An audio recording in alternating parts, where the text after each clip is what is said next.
Seja muito bem-vindo à aula 87 do Inglês da Vida Real, aula de hoje Inglês com Histórias. O nome da história é O Guarda-Chuva Amarelo. Essa aula está dividida em duas partes. Na primeira parte, nós temos o texto em inglês e português. Independente do seu nível de inglês, você vai conseguir acompanhar. E na segunda parte, eu venho com as dicas de inglês, vocabulário, pronúncia, um pouco de gramática quando necessário e outras coisas mais, conforme a história for acontecendo. Então, vamos lá, vamos começar. Se você ainda não se inscreveu no canal, clica aqui embaixo, se inscreva, porque assim você me ajuda muito. Vamos aí, vamos comigo, ó, vamos ler essa história e aprender um pouco de inglês.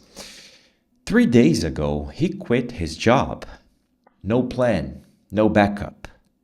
Just a feeling that he couldn't stay in that office another minute. As he crossed a narrow street, something bright caught his eye. A yellow umbrella forgotten on a bench.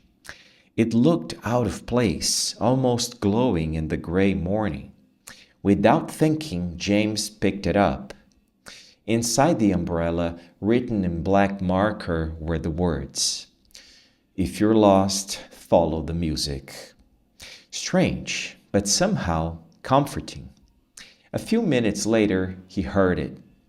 Soft piano music coming from a narrow alley between two buildings. Curious, James followed the sound. He turned the corner and found a tiny cafe. No sign, no name, just music and the smell of cinnamon.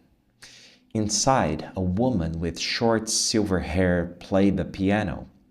A few customers sat with warm drinks and quiet smiles. The room felt like a secret. James sat down. A waiter came over, gave him a menu, and pointed to the umbrella.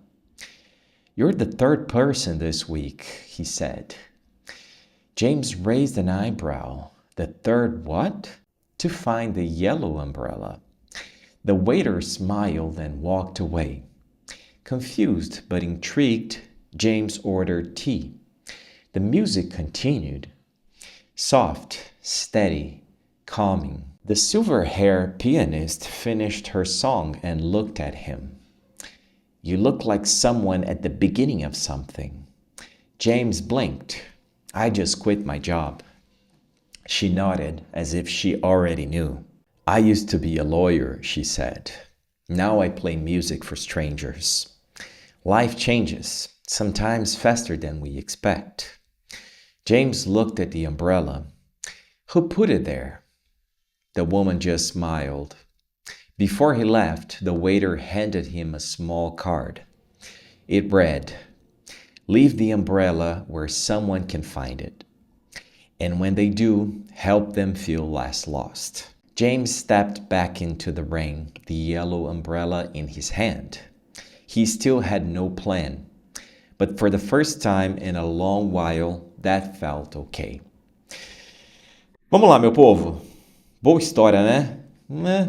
O que vocês acharam? Eu achei legal. Vamos aprender um pouco de inglês agora?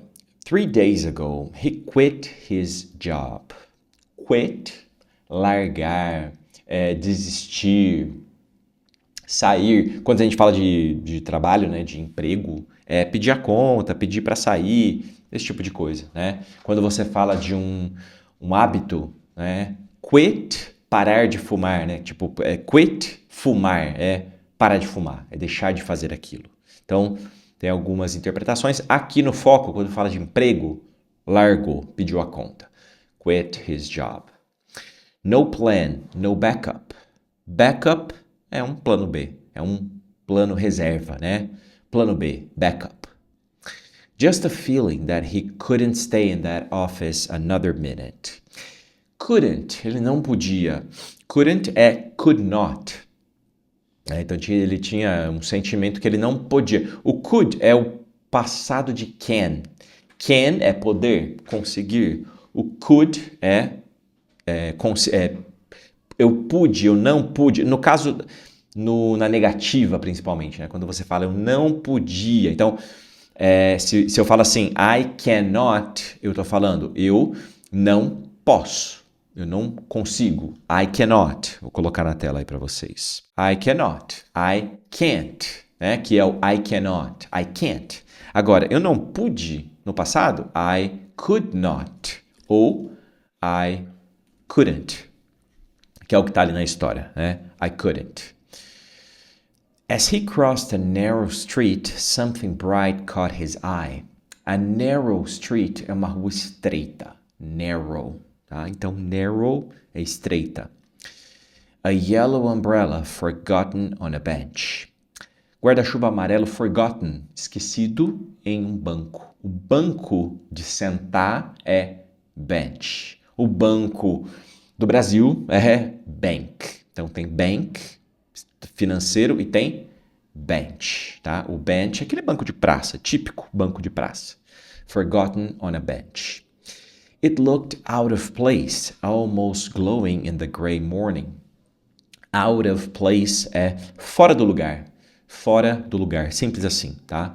Place é lugar, out, fora, então it looked out of place, fora do lugar, né? Se eu uso, por exemplo, out of place para falar como eu me sinto, então eu estou me sentindo meio fora do lugar, eu estou meio deslocado, né? Às vezes a gente pensa assim, poxa, quero falar tal coisa, aí você foca na palavra, deslocado, deslocado. O que é deslocado? É fora do lugar. Você não está ali tá num ambiente que não... Out of place. I felt out of place. Eu me senti deslocado naquela situação. Tá? Without thinking, James picked it up. Inside the umbrella, written in black marker, were the words. Estava escrito, written, in black marker. Black marker, pessoal, marker é aquele tipo de caneta, né? Black, preta.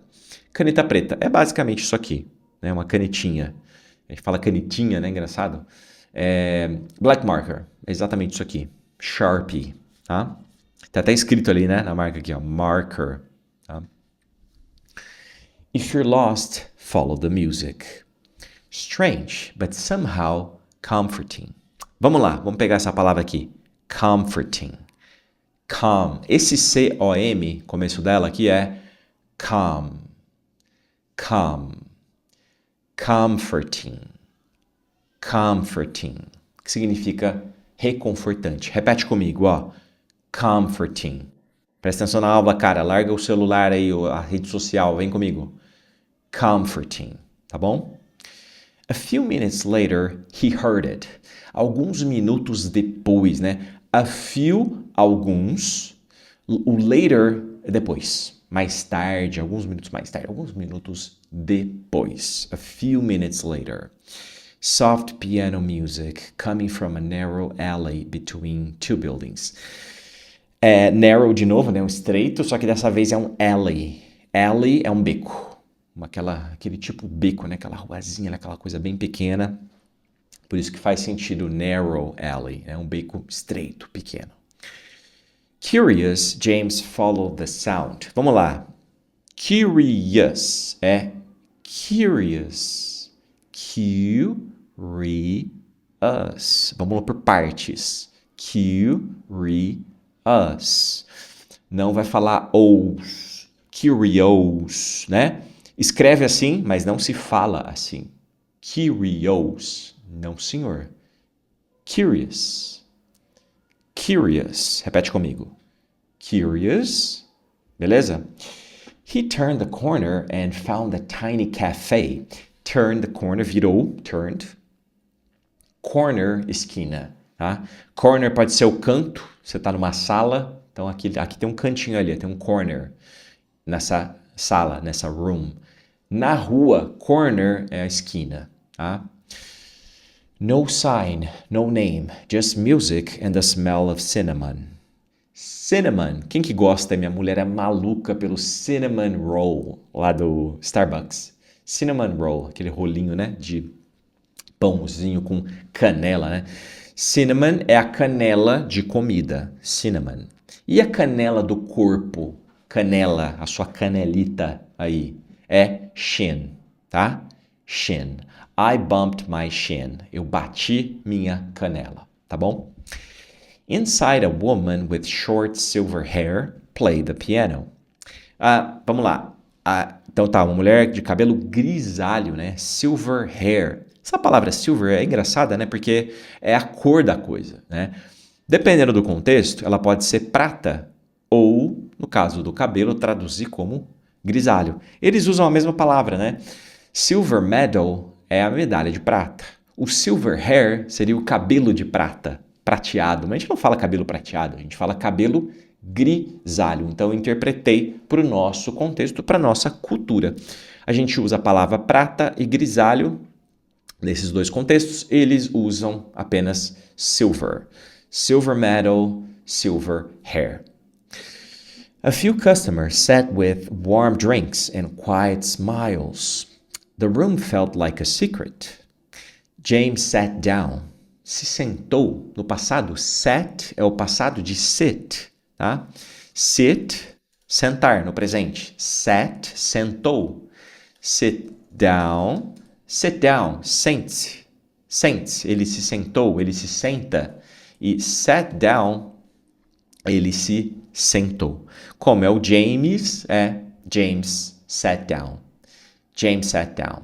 Tá? E aqui você junta, né? O S do James com o S do sat, vira uma coisa só. James sat, James sat, James sat. James sat. James sat down. A waiter came over, gave him a menu, and pointed to the umbrella. O garçom, o waiter, came over, se aproximou. Então, esse came over se aproximou, ele veio até a gente. Tem esse gesto dele vindo até onde você está ali. Né? A waiter came over. You're the third person this week, he said. James raised an eyebrow. The third what? To find the yellow umbrella. Umbrella, guarda-chuva. Se até agora você não pegou, tá aí, ó. Guarda-chuva, umbrella. The waiter smiled and walked away. Walked away, foi embora. Walk, andar, caminhar. Away, para longe. Ele caminhou para longe. Ele foi embora. Walked away. Confused but intrigued, James ordered tea. Pediu, ordered. Então, o ordered vem de order. Order, né? Como se fosse uma ordem mesmo, né?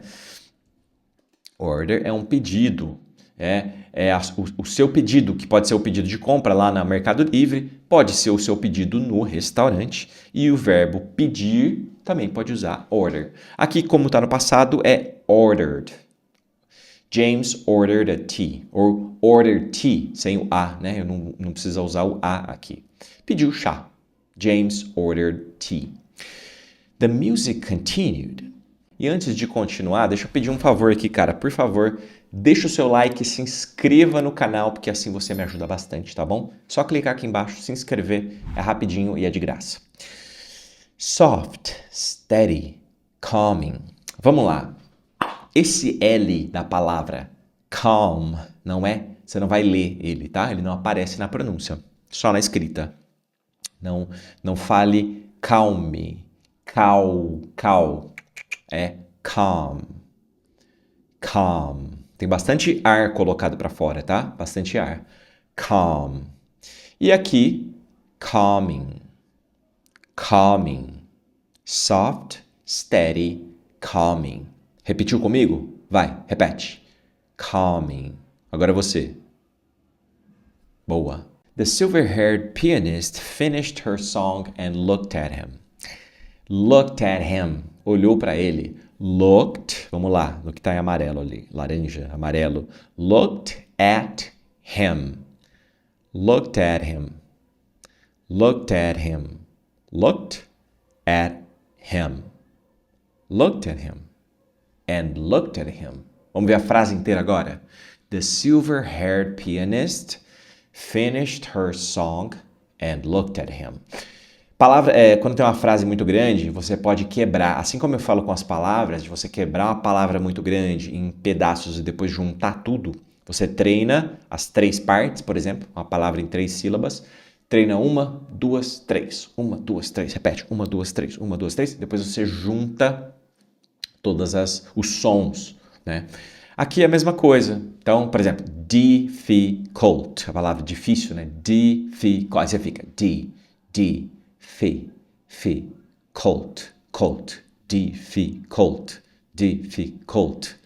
difficult. difficult, difficult. Aqui você faz a mesma coisa com a frase, você pega em trechos, em blocos, né? Então, isso é até um exercício importante para você entender o ritmo da frase e do idioma. Isso faz diferença na hora de falar e na hora de você interpretar um texto, ou até mesmo o que as pessoas estão falando para você, tá? Isso é bem importante, pessoal. Então aqui, vamos lá, vamos pegar os blocos. The silver-haired pianist, aqui é um bloco, ó, pianist. The silver-haired pianist, então você vem até aqui, treina isso. The silver-haired pianist finished her song, and looked at him. Pegou? E depois você junta tudo. The silver-haired pianist finished her song and looked at him. Ó como fica mais natural. The silver-haired pianist finished her song and looked at him.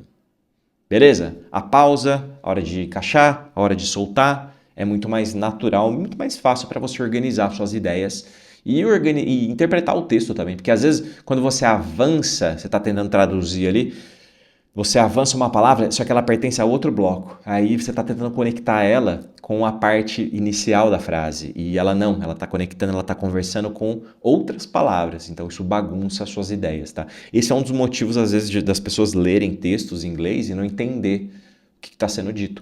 Porque algumas ordens de palavra, elas têm lógica diferente do que o português. Então a estrutura da frase, às vezes, tem uma palavra que a gente coloca no início, eles colocam no final e vice-versa. Então, saber separar os blocos é muito importante. É um treino que você faz. Aqui a gente faz isso, tá? Se você olhar todas as aulas, eu faço isso. Tem esse ritmo, essa cadência, essa separação. Mas é uma coisa que você aprende lendo. Não tem jeito. Tem que ler, palhar, analisar com calma. Todas as aulas aqui, por exemplo, a aula de Days in Levels, News in Levels, que eu trago os textos, eu faço isso. Começa a prestar atenção nisso, se você ainda não reparou. Que depois que você tem a informação, você começa a reparar, realmente ele faz isso. Tá bom? You look like someone at the beginning of something. Você parece alguém no começo de alguma coisa, né? No começo de algo é o beginning, é o início, beginning, de começar, iniciar, né? Beginning. James blinked. I just quit my job. She nodded as if she already knew. Como se ela já soubesse. Ou already, já. Knew, soubesse. I used to be a lawyer, she said. Eu era advogada. O used to be, pessoal, esse used to be, eu costumava ser. Eu era. Se ela costumava ser advogada, ela era. Isso aqui é muito mais o jeito de falar do que... É muito da cultura, né? I used to be a lawyer, é o jeito deles se expressarem, tá? I used to be a lawyer.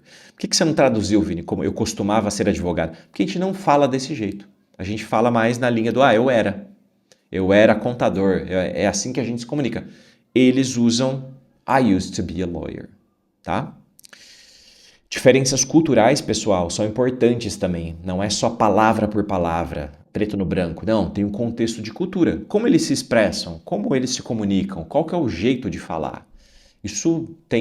A gente tem aqui no Brasil, nas diferentes regiões, no Nordeste, no Sul, são mundos diferentes. Não só o uso das palavras, mas o jeito de se expressar. Imagina para outra cultura, sei lá, 15 mil quilômetros daqui. Então, isso é importante. O fator cultural é muito importante. Eu ensino isso aqui, sempre falo isso para vocês e ensino também no meu curso de inglês lá no Inglês da Vida Real. Se você tem interesse em dar o próximo passo e aprender o inglês da vida real, o link está na descrição, tá bom? Desse vídeo aqui. Now I play music for strangers. Agora eu toco música para desconhecidos, strangers. Gravei um vídeo lá no Instagram falando sobre isso, stranger, né? Muita gente usando essa palavra, stranger. Então, stranger não é que algo é estranho, né? Muita gente usa Stranger Things por causa do Stranger Things. Muita gente vai falar que, aquele cara é estranho, aquele cara é stranger. Não. Se ele é um stranger, ele é um desconhecido, uma pessoa que você não conhece. Não significa que ele é estranho. Se algo é estranho, Não é stranger. Ah, isso é stranger. This is stranger. Não. This is strange. Sem o R no final. This is strange. Isso é estranho. Aquele cara é strange e não stranger. Tá bom? Stranger é um desconhecido. Uma pessoa que você não conhece, que você não está familiarizado. Life changes, sometimes faster than we expect. James looked at the umbrella. Who put it there? Quem o colocou lá? O colocou porque é o guarda-chuva, é ele. Só que a gente não fala no inglês ele ri. É como se fosse um cara. Não, é o it, porque não é uma pessoa. Então, tudo que não é uma pessoa, a gente usa it. Who put it there? Who put it there? Por isso que é muito difícil, tá? O it é tão pequeno que quando você só escuta, você não está vendo aqui a frase, você não captura. Então é difícil de aprender, muitas vezes. Muita gente tem dificuldade. Porque, vamos tirar aqui, ó. Who put it there? Escuta o som só o som, não lê. Who put it there? Who put it there? Você está vendo um filme, uma série, essa história aqui, num outro contexto? Who put it there? Você escuta who put it there? Who put it there? O cara não fala who put it there. Não, isso não é natural. Who put it there? Não. Who put it there? Então, o it, um dos motivos de ele, às vezes, é tão simples, mas ao mesmo tempo é tão complexo, porque não é complexo, na verdade. Ele é tão difícil das pessoas absorverem e entenderem. Primeiro, porque a gente não tem um pronome aqui assim, desse jeito, né, que é para objetos, né? A gente fala ele. Ele o quê? O computador, né? É o computador. Agora, a cadeira, ela, né? Essa cadeira aqui. E segundo, pelo som, porque o som é muito pequenininho, ele encaixa em qualquer frase, então, a não ser que ele está no final da frase, no começo, enfim, mas ele muitas vezes passa batido, tá? The woman just smiled. Before he left, the waiter handed him a small card. It read, "Leave the umbrella where someone can find it." Deixe o guarda-chuva onde alguém possa encontrá-lo. Leave, deixar. É de deixar lá. Leave. Tá? And when they do, help them feel less lost. Less lost, menos perdido, tá? O less é menos. Então, ajude-os a se sentirem menos perdidos. Less lost. James stepped back into the rain, the yellow umbrella in his hand. He still had no plan. Ele ainda não tinha um plano, né? Não tinha um plano, had no plan. Então ele fala, he still had, ele ainda tinha no plan, nenhum plano. Como se fosse, literalmente é isso. Não tinha um plano. Então você afirma had e depois no plan. Usa uma palavra negativa. É a teoria da pilha, né? Que eu já expliquei aqui algumas vezes. Você vem com afirmativa, he still had, ele ainda tinha, só que você quer falar que ele não tinha. Então você usa o no, uma palavra negativa, tá? He still had no plan. But for the first time in a long while, that felt okay. Mas pela primeira vez em muito tempo, in a long while, muito tempo, long while, isso parecia bom, parecia ok. That felt okay. Pessoal, o material dessa aula aqui, tudo que você está vendo, que você viu, está no PDF salvo no link da descrição desse vídeo, tá? É só clicar, fazer o download, é de graça e é seu. E se essa aula te ajudou, deixa o seu like, se inscreva no canal, comenta aqui se você está gostando, se você tem alguma dúvida, porque eu leio todos os comentários e gosto de ter essa troca com vocês, tá bom? Eu sou o Vini Narciso, esse aqui é o Inglês da Vida Real e eu te vejo na aula.